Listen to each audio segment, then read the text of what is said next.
Hello, hello. Here is Aage again from Broadcast Team Alpha.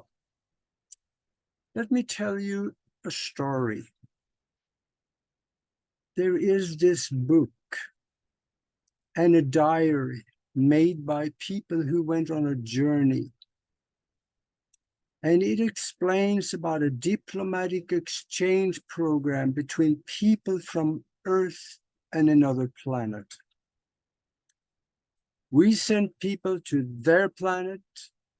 They sent people to our planet. And this lasted for several years.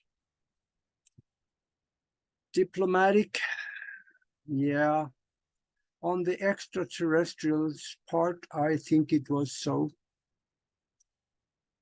It was probably more of a technologically spying mission on our part, because the people that were sent from Earth, they were all military people. And they were told to find out as much as possible about their technology. I wish there were pictures, but none has been made available. We can understand how deeply this is covered up under secrecy levels, under secrecy levels, under secrecy levels. So I am just glad that we got our hands on the diary from the team commander. And then there's the book. This is a program that President Kennedy helped to put together, or at least he okayed it when it was presented to him. We don't know how much he was involved, but he was involved to a degree. 12 military people were chosen to go to the other planet for a period of 10 years. Because of time differences and the days and time was different on the other planet, they lost track of time. So they ended up staying 13 years. This project had, or still have, two different names because different agencies were involved working in the program. The one name was Project Crystal Light, and the other one was Project Serpo. You may want to research that later because you will get an eyeful when you do. And then there is this book. I highly recommend to read it.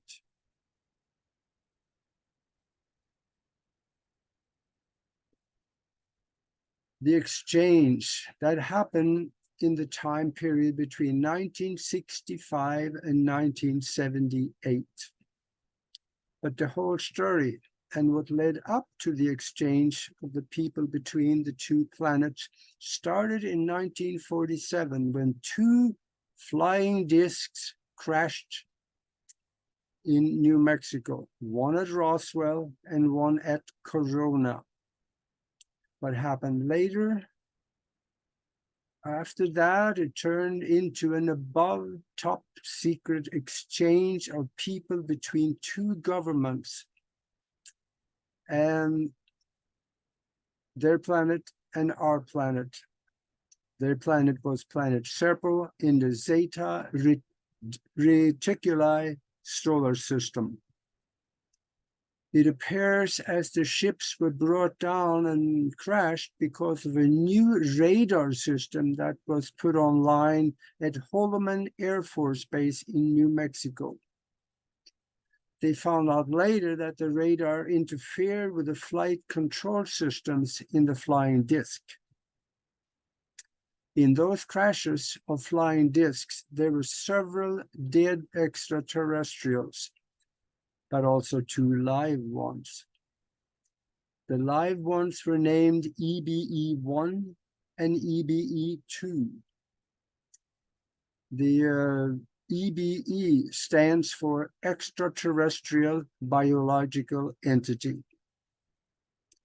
The crashed flying discs and the bodies of the dead EBEs And the live ones, they were taken to Los Alamos laboratory, not far away, where they had big facilities to store the discs and freezing facilities to store the dead bodies. Shortly afterwards, everything was moved to Wright-Patterson's Air Force Base in Ohio for further study and back engineering and whatever they did with it. One of the crash survivors, EBE-1, told them where they were from and that it was a planet they called Serpo in the Zeta Reticuli star system. Zeta Reticuli is a binary star system in the southern constellation of Reticulum, 39 light years from Earth. To reach the destination, they had to travel for 10 months, 240 trillion miles. That's trillions with a T. And that is about 400 trillion kilometers of distance between here and interstellar space to there. I ran the numbers, and it is about 41 times the speed of light. The people from Serpo, they told our people that they traveled through tunnels in space. And I have no other explanation. That must be what we call wormholes. The planet Serpo is a binary or a double star solar system that are they're big enough to be seen by the naked eye on a really dark night. Both stars are similar to our sun. One is a little more, it's a smaller, but they shine about the same way. EBE-1 was most cooperative and helpful to the military and people interacting with them. EBE-2 was hurt in the crash and took ill and died after a while. EBE-1 helped create a communication device so he could contact his planet. The communication device worked so the military here also were able to speak with the planet, the people on the planet Serpo. These people were called the Ebens. The Ebens also had a translation device, so they were able to communicate with their human captors after the crash. EBE-1 told the captors that Earth was an interesting place, and they have been coming here for thousands of years observing us. Wow, that's interesting. There's a written record, a diary made by the, for the thoughts and happenings and leading up to the exchange and during the exchange of people between our two worlds, 24 trillion miles away. This diary was made by the team commander with a few entries by other people also into the book from time to time. It was his personal record of his thoughts, actions, and what they saw and experienced and what they learned on their journey and on the planet. The crew on this journey consisted of 12 people, chosen from a group of 158 considered. They had to be military people because of the familiarity with the kind of discipline they expected to be needed. The crew was put together by one team commander, one assistant team commander, 2 pilots, 2 linguists, 1 biologist, 2 scientists, 2 doctors, and 1 security person. The whole program was directed and overseen by the Defense Intelligence Agency. That's what we call the DIA. But it was chosen to be carried out by the Air Force. And that is interesting. They did not choose NASA. Now, the Air Force ran this program from its Office of Special Investigation. But also, not all people on the team was Air Force. All the information about the exchange of the people between Earth and planet Serpo started to come out in 1983, when an Air Force sergeant, Richard Doty, came out and said Project Serpo was real.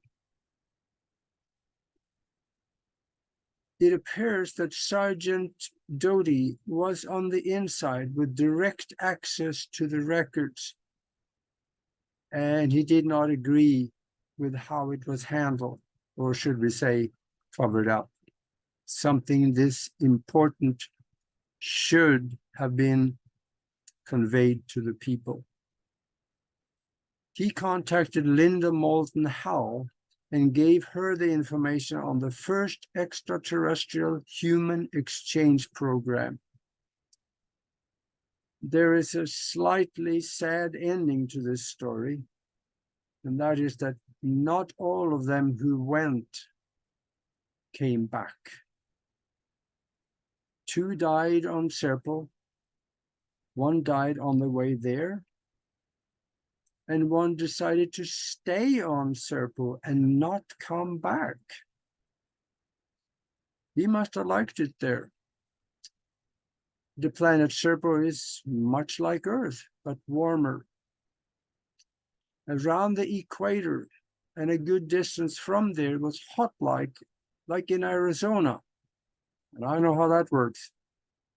There was a constant temperature about 110 to 130 degrees Fahrenheit. And that is 40-some degrees centigrade for you in other countries. But at the higher latitudes, there were lush forests and grass and wildlife and much green, just like Earth. The first scheduled exchange of people was set for April 24, 1964. Everything was set. The people were ready. 45 tons of equipment, supplies, and things to go with our people to Serpo was all set to go.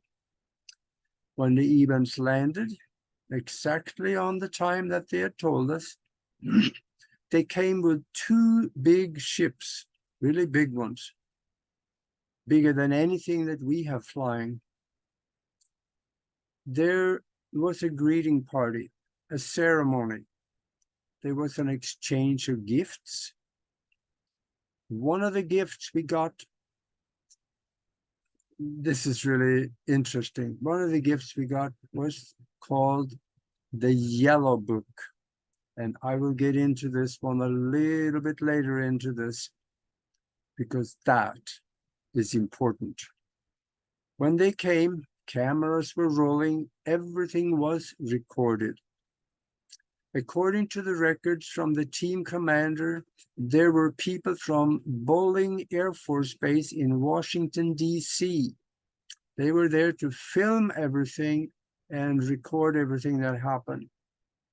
On our side, there was a party of 16 senior government military people, all with above top secret clearances, of course.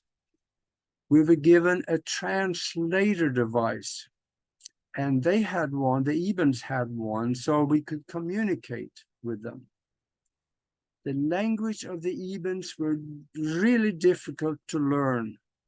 It was a high-pitched and loud voice, sounding almost like an argument when you were talking with them. When the Ebens landed, they told us they were only here this time to pick up their dead compadres from the crashes at Roswell and Corona. They wanted to reschedule for another meeting to bring our people to Serpo a year later. They already had set the date for that meeting and the pickup of our people. This created a problem for us. We had 12 people ready to go and tons of equipment and supplies waiting to go. So the next landing was set for July 16, 1965. And on July 16, 1965, they came again, just as they said. But this time, our people selected a more private and out-of-the-way meeting place, the Nevada test site. We can understand why, because you cannot even get onto that site without having a security clearance. And this postponement for a year was really well used. It allowed our people to learn the Iban language better and also to study the Yellow Book. The Yellow Book was not actually a book. It was a transparent block of unknown material. It was about a foot wide and just a block. And the fact that the Ibans gave us this Yellow Book indicated to the people there that the Ibans were our friends. You could talk to the book and it would answer in form of sound or holographic images that came out of the block and you could look in it. And also it could show pictures on the surface of the block. It gave us a lot more information about the Iban's planet, their solar system, this galaxy, the universe, other extraterrestrial races out there, and civilizations, and also had a lot of information on our lost history. This Yellow Book was later translated into English by another EBE2. And I'm sure it is now in the hands of the CIA for them to know and tell us lies. This whole project was initiated by the people at Los Alamos, who held EBE1 and EBE2, you know, the crash victims from Roswell and Corona. They are the ones who first suggested an exchange because the Ibans wanted their dead friends to come home to their planet. The case was taken upstairs all the way to the president's office. That was President Kennedy. And he liked it. But in 1964 and 65, President Kennedy had already been assassinated. So the approval was now in the hands of President Lyndon Johnson. He could have nixed it, but he didn't. He went along with it. And he approved the program, but he actually never thought it would happen before they came the first time. Now, let me get back to the exchange again. On July 16, 1965, the actual exchange started. Now we had 90,500 pounds of equipment and supplies to load this time. And it is understood that it was loaded onto a platform in the lower level bay of the ship by our military personnel. The craft they came in was called a shuttlecraft. It had 3 levels to it. The bottom level was a cargo center. The center level was for us to stay, and the top level was for the crew. This was a very short meeting. It lasted about 4 hours. Get loaded, get on board, and go. That was the agenda. As our people were told the ship were lifting off, to sit and not move around. Our crew were told to sit in a room where there were only benches, nothing to hold on to, no security straps or seat belts or anything like that. When they lifted off from the Nevada test site, there were no G-forces, no movement inside at all, just regular gravity. But as they started off, they quickly started to get to feel dizzy. Our people were told that they were going to meet up with a mothership for the journey to Serpo. And they could not see anything outside. They did not know where they went to meet the mothership. It took about 6 hours to meet with the mothership.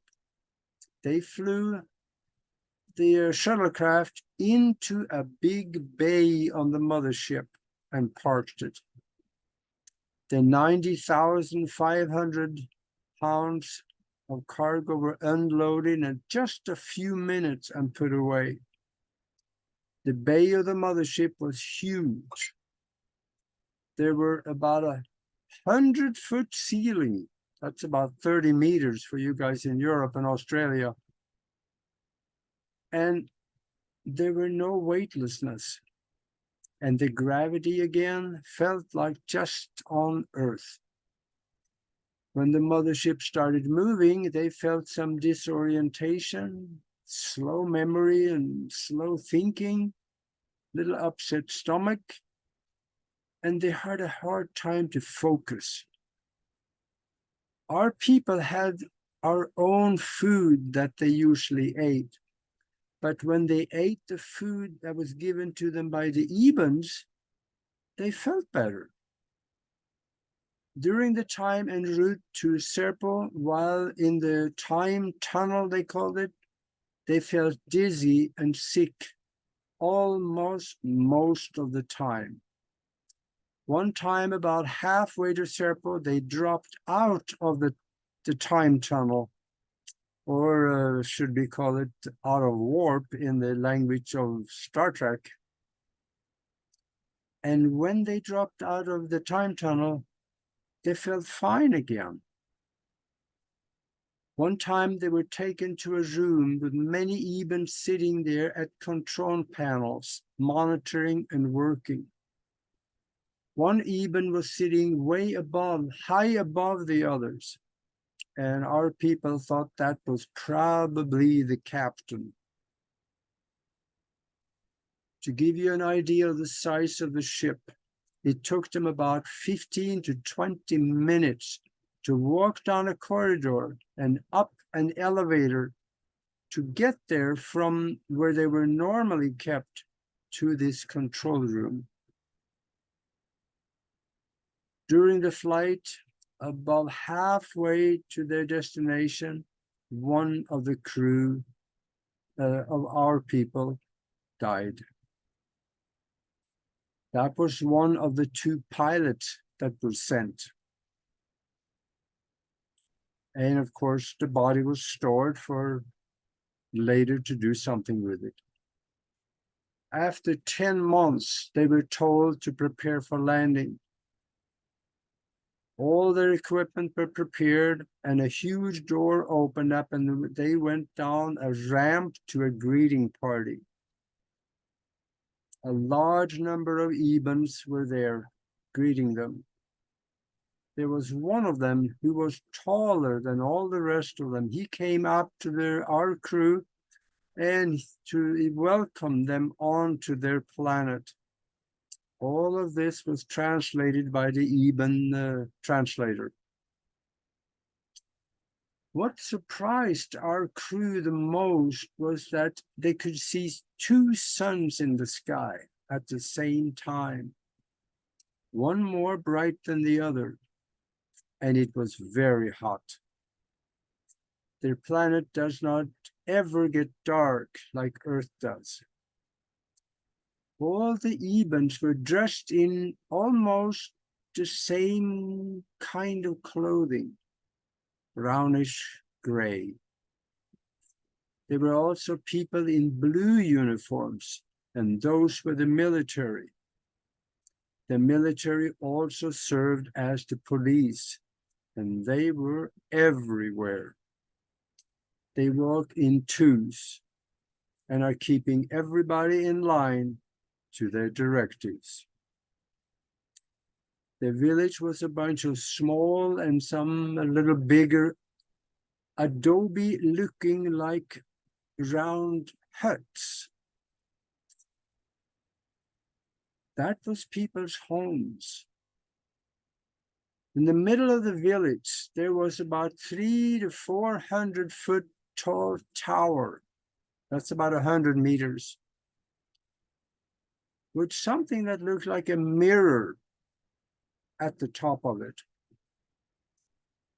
It also finally dawned on our people that almost all Ebens, they looked just about the same, very little difference. And the dress code was also almost the same. But they also had a very advanced technological society. But it seemed like that technological society was not accessible to everybody. The people there, they had a work schedule, but they didn't really work all that much. The family unit seemed to be very strong, and our people were never invited into their private homes. Females, they wore, for the most, a shawl on their head. Their society is very regimented and controlled. That over a period of time, our people discovered the IQ level of the average Eben to be somewhere about 150 to 160 on the scale that we are using to determine IQs. So they were brilliant people,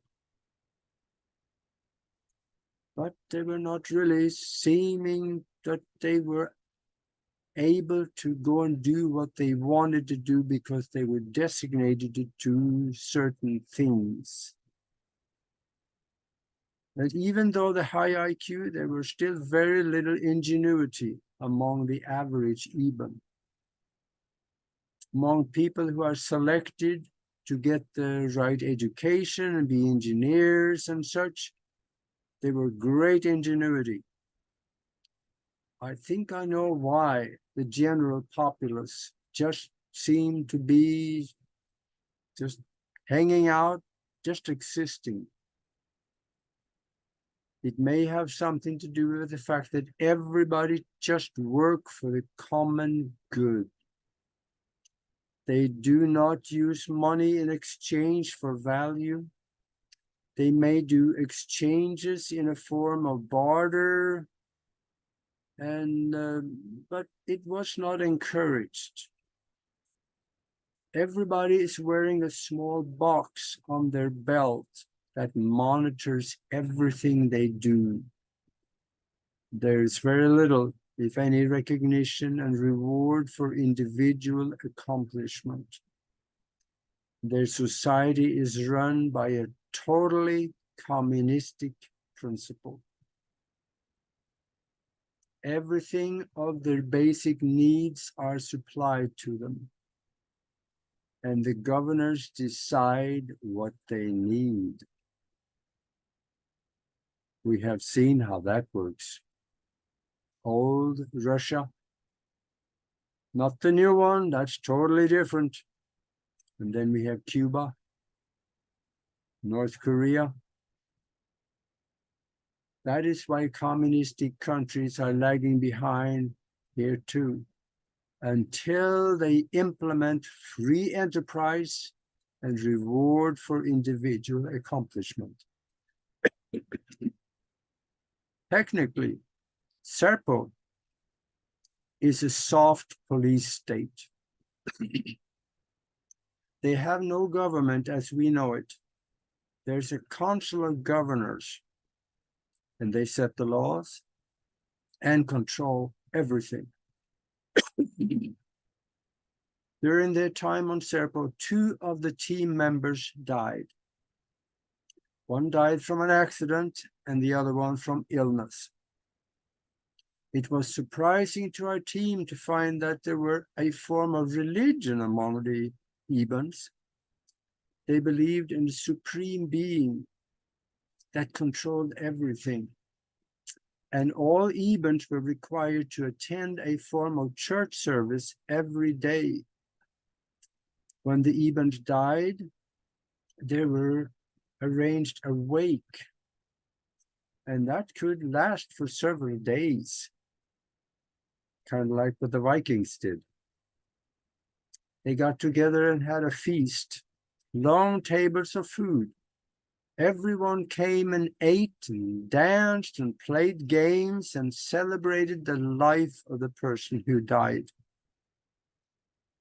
The Ebens had a form of free energy that tapped into the subatomic vacuum of space and drained energy from that.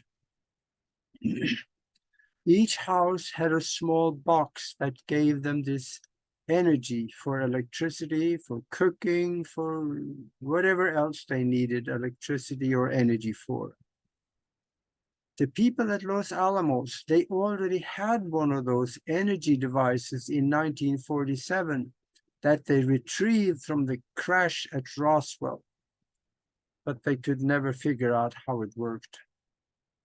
And our team brought back 2 more of these energy devices for research.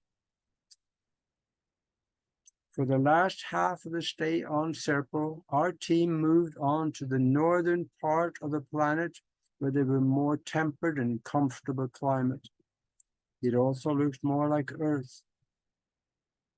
When the time came to return to Earth, one of the crew, our crew, decided not to go home to Earth. He had fallen in love with the planet, the people, their nature, and he wanted to stay. This is why there were only 8 people returning to Earth after 13 years away. It took another 10 months to come home, and after they came home, they were debriefed for several months, and a 4,000-page report was created. Much of the information that has come out about the program comes from this report.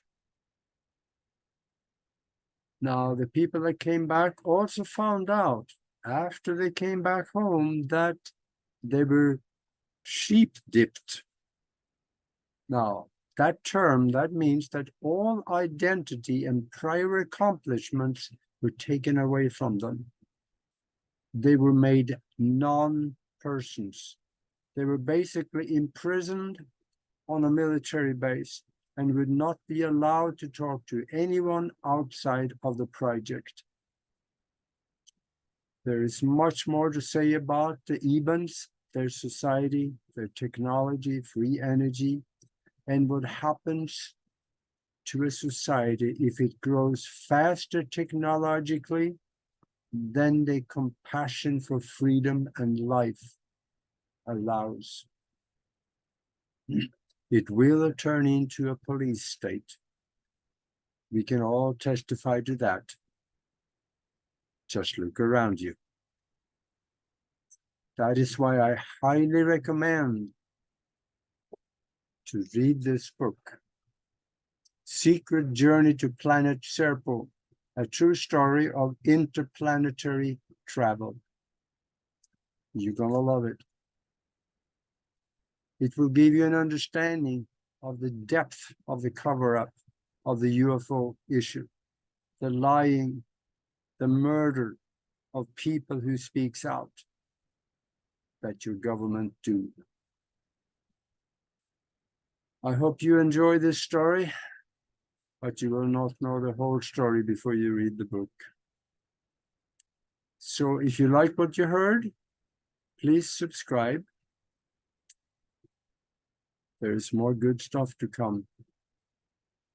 And keep watching our shows on Broadcast Team Alpha, because we will be there for you. See you in the next video.